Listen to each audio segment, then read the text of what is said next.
senyum-senyum. Kita bakalan balik ke sejarah masa. Check it out. Halo semuanya, kita dari podcast DHM Talks. Kira-kira topik yang bakal kita bahas tuh topik apa sih?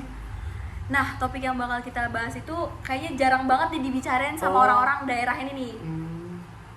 Sama yang kayak di latar belakang kita ini nih. Apa tuh? Jadi kita bakal ngebahas pemberontakan DITI Jawa Tengah. Nah, jadi DITI ini tuh kepanjangan dari apa sih? Singkatannya itu dari Darul Islam Tentara Negara Indonesia. Oh, jadi ini tuh kayak pemberontakan yang juga dilakukan oleh tentara Indonesia ya? Iya, bener banget itu. Nah, tapi tuh DITI itu tujuannya itu untuk menjadikan Indonesia sebagai negara Islam. Tapi karena dia tuh bermasalah tuh karena dia tuh lebih ke arah fanatik gak sih? Bukan karena diri negaranya tuh berbasis agama yang bener gitu. Iya, bener banget. Jadi tuh dia membuat negara ini jadi Islam Banget gitu. ricu gak sih Benar. sebenarnya? Dia tuh kayak jadi malah mau menarik yang gak ada di organisasi itu untuk ikut ke organisasi mereka tuh secara paksa gak sih? Bener banget. Menurut lu kayak gitu bener gak sih, Nak? Kayak kurang gak sih? Karena kan kita negara nih yang harus toleransi kan. Negara Pancasila gak sih Bener kita? banget. Nah, Jadi kita harus menghargai lah ya. iya, perbedaan yang ada di negara kita ini nih. Jadi ceritanya DITI ini tuh nggak cuma ada di yang bakal kita bahas ini yaitu Jawa Tengah, tapi dia itu berpusat dan dipimpin oleh tokoh yang namanya Kartosuwiryo. Kalian tuh pada kayak pernah dengar gak sih tokoh ini? Kalau nama tokoh itu kayak nggak asing gitu nggak sih, Dan? Karena kita sering banget dengar tentang tokoh Kartosuwiryo nih. Iya, jadi aku juga sempat lihat di TikTok kalau misalnya Kartosuwiryo ini tuh dibunuh atau dieksekusi loh karena kejadian ini. Menurut kalian serem banget gak sih? Serem banget lah. Berarti ini tuh kejadiannya tuh udah kayak another level lah ya. Kayak udah berarti emang efeknya udah parah banget. Jadi dia tuh punya anggota yang namanya Amir Fattah nih. Dia tuh kira-kira dia kayaknya ada di organisasi deh. Organisasinya apa sih? Organisasi mantan anggota Laskar Hizbullah.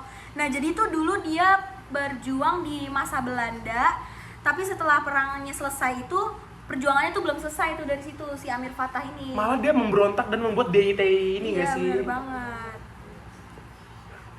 Nah, latar belakang didirikannya DITI itu ada juga nih. Kalian penasaran gak sih? Gimana tuh latar belakangnya kira-kira? Nah, jadi ini tuh karena didiriinnya karena mereka nggak setuju sama perjanjian yang namanya perjanjian Renville. Bener gak sih Renville? Iya, bener-bener. Nah, itu karena Indonesia itu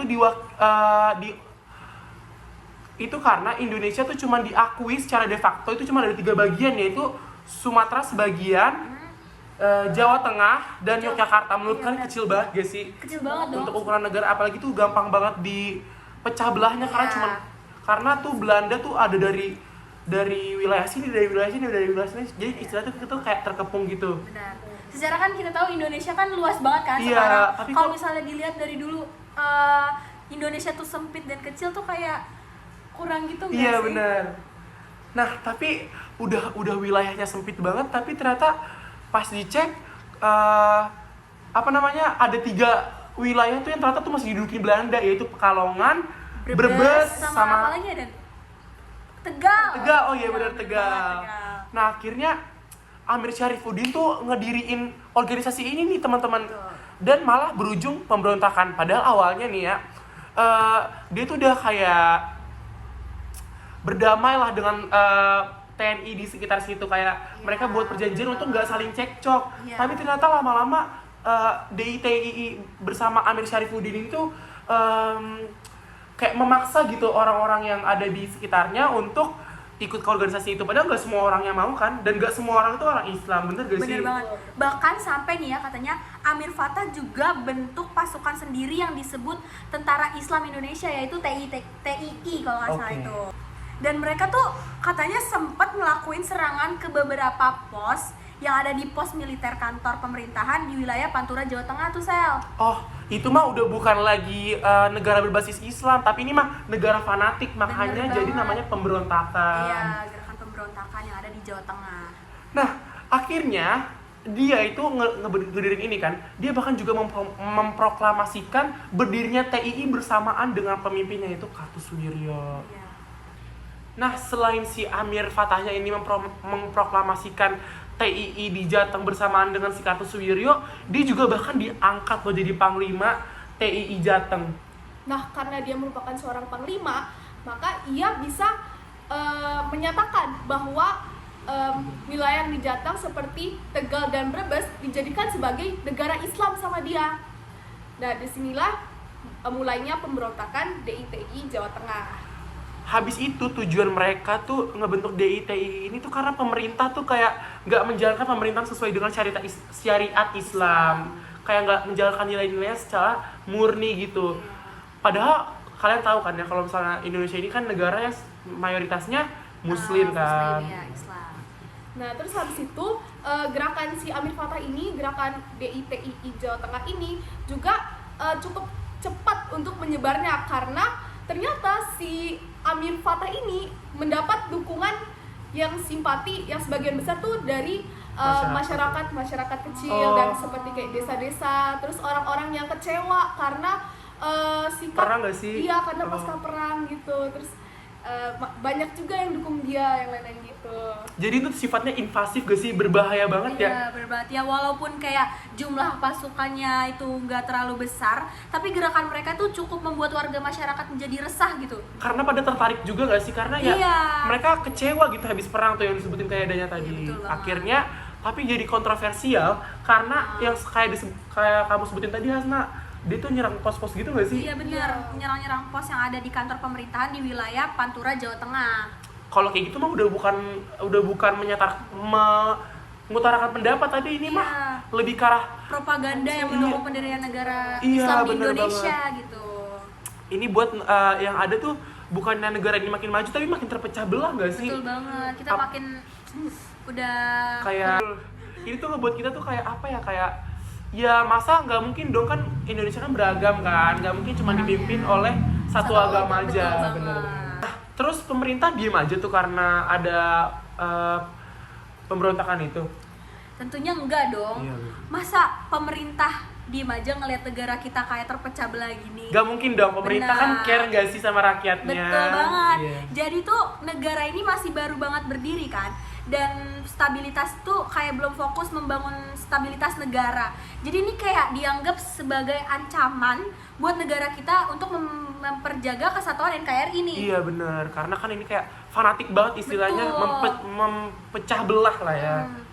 Bahkan karena saking pemerintah itu peduli banget nih sama NKRI, pemerintah tuh bahkan kayak mengirimkan pasukan TNI tuh untuk melakukan operasi militer di wilayah Jawa Tengah. Dan salah satu tokoh penting yang terkenal banget tuh namanya untuk membantu operasi militer ini adalah namanya Kolonel Ahmad Yani. Pasti teman-teman tahu lah. Tahu lah, ya. Siapa sih yang nggak pernah dengar nama Iya, Ahmad Yani? ini juga dia juga terikat dalam suatu kejadian kontroversial yaitu Iya. G30 SPKI. Betul. Nah, tadi kan dia sempat bilang kalau ada operasi kan. Ini tuh namanya Operasi Benteng Negara atau Operasi Benteng Raides. Nah, setelah itu kan udah terjadi operasi militer besar-besaran kan. Iya, benar. Nah, kira si Amir Fattah ini tuh ketangkep pastinya, nggak mungkin nggak ketangkep kan, apalagi udah nurunin TNI sama yang lainnya gitu kan. Nah, dia tuh dia tuh kalau nggak salah tuh di penjara 2 tahun dan akhirnya dia bisa disuruh pilih untuk mengasingkan diri istilahnya ke negara mana. Kalian berdua tahu nggak ke negara mana? Kira-kira kemana tuh, Sel? Kayak ke Korea deh, Oh, Korea. iya bener banget.